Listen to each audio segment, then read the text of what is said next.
conduct threatens the very foundations of the rule of law. And then they go on to make a finding that where there's contempt, even the right to a fair hearing may be limited. It is so important that court orders are obeyed to the extent that the law is for a party who is in contempt, even that right of fair hearing may be limited. And that passage speaks to it.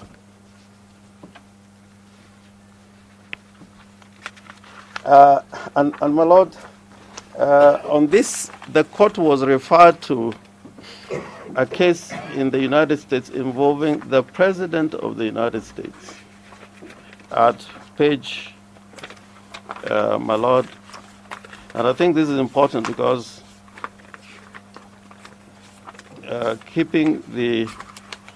this is a consistent position of all courts in the free world. At page 24 and 25, the case of Jones versus Clinton. And the passage in the judgment which I'm referring to is found on page 25.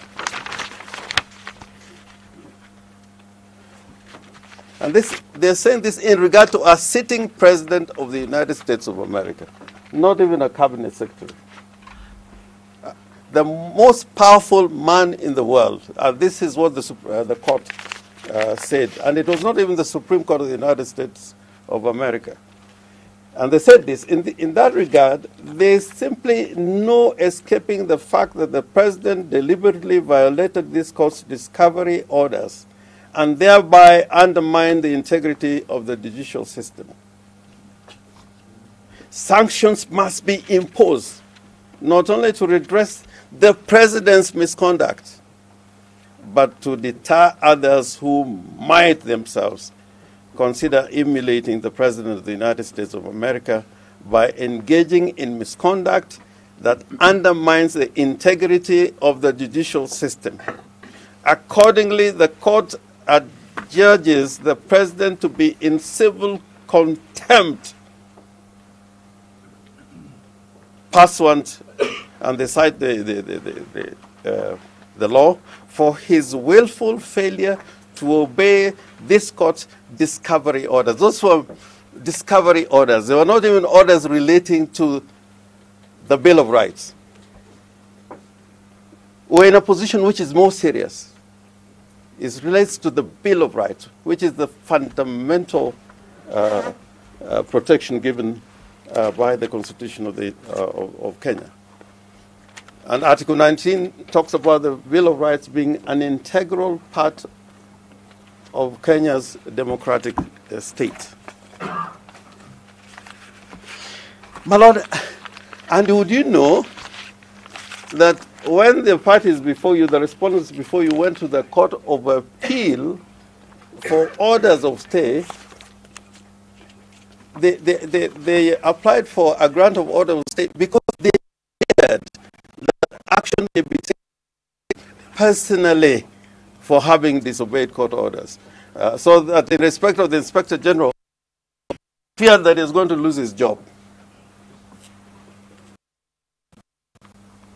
And the Director of Immigration. That passage is found, that is found on page 42. And if, my Lord, if you may allow me to read it. The final basis for the plea that the appeals will be rendered nugatory relates to the possibility that the applicants could be impeached for violation of the law and constitution. They were so afraid that the process which had been undertaken in that case would lead to their impeachment. They are so clear that what they have done is so serious that it was likely to lead to their impeachment and removal from office. And yet they continue to be in contempt.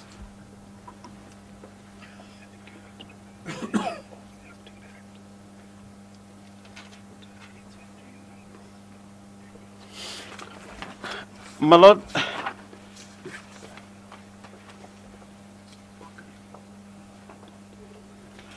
on page 6, your brother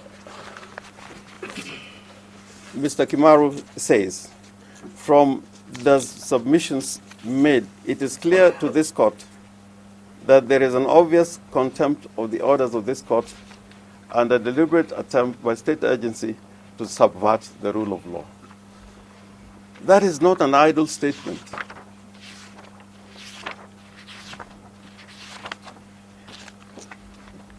And my lord, it is not only your brother Justice Kimaru, but the Court of Appeal also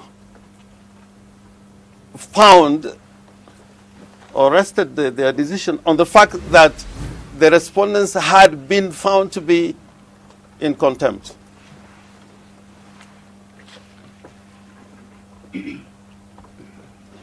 So, my lord, in these proceedings,